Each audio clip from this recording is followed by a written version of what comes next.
Hello mga karabay, diyan na sadang ato ang meron. Andito na naman tayo sa ating bagong circuit diagram. Ito yung 3 pumps motors or 3 motors or 3 pumps in sequence operation. So actually hindi ito bago pala. Ito pala yung dinesign kong circuit diagram sa nung nag-abroad pa ako. Gamit namin to sa desalination plant namin, sa trabaho namin. At ito pala yung AutoCAD natin na diagram, at ito yung sa Fluid Sim Circuit Simulator. Pagaganahin natin to from AutoCAD to Circuit Simulator. So malalaman natin tong AutoCAD na ano natin, although napaganan namin to doon dahil ito yung ginamit namin. Titingnan din natin dito sa ano natin, sa Fluid Sim Circuit Simulator kung talagang gagana ba. So malalaman natin.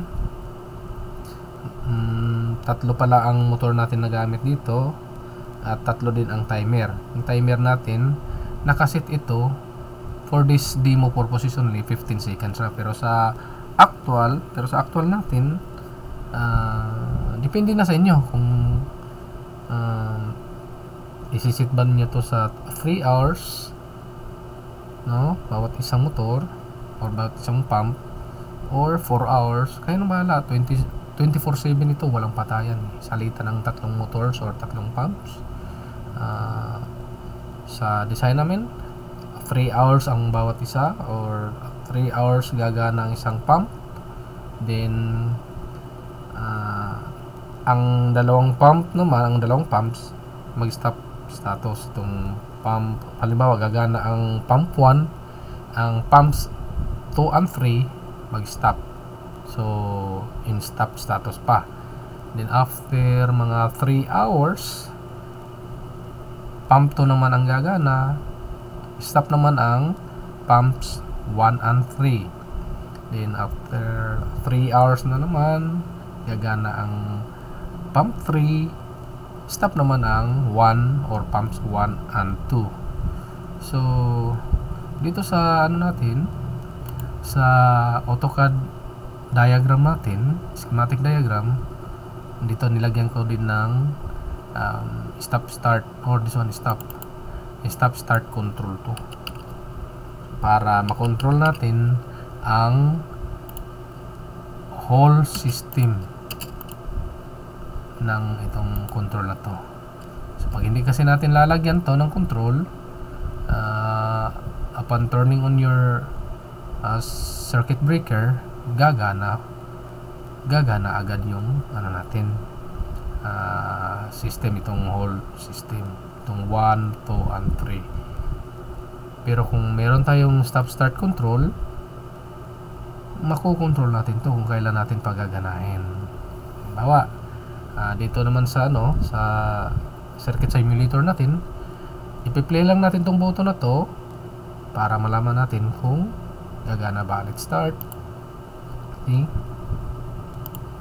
Then play natin ang, or press natin ang start button kung gagana ba to. Okay. So dito gumagana ngayon ang pump 1. Then ang pumps 2 and 3 naka-stop. Ito. Then ito naman sa AutoCAD diagram natin, so far, no, gumagana lahat, or gumagana ang circuit diagram natin from AutoCAD to Fluid Sim Circuit Simulator. So sa ngayon, pump 3 ang gumagana, ang nag-stop ang pumps 1 and 2. So 15 seconds lang ang sinit natin dito for this purpose, no, kasi matatagalan tayo. Pero sa actual na, as I said, depende na sa inyo. Either set ninyo to sa 3 hours or 1 hour or 4 hours bawat isang pump. Okay, so far, no, so far so good. Gumagana itong lahat ng mga pumps natin. ito, pwede din nating iset to sa 45, pero as I said, para sa demo lang to, 15 seconds lang gamit natin. Ito yung power circuit diagram natin or power circuit connection. To meron tayong tatlong magnetic contactors. Ito yung pump motors natin, no? Itong pump natin. Then ito din yung mga overloads natin, no? Sa actual merong kailangan may overloads. Okay, so hindi ko pala nalagyan to ng stop indicating lights, no, or indicator lights. Wala, hindi na ilagay dito, hindi rin dito, wala rin dito eh. Nilagay ko lang yung ito, run indicating lights or run indicator lights lang nalagay ko. So kayo nang bahala kung lalagyan niyo pa ng mga indicating lights, para sa ganun malaman din natin kung naka-stop pa talaga yung pumps 1, 2, and 3 or 1,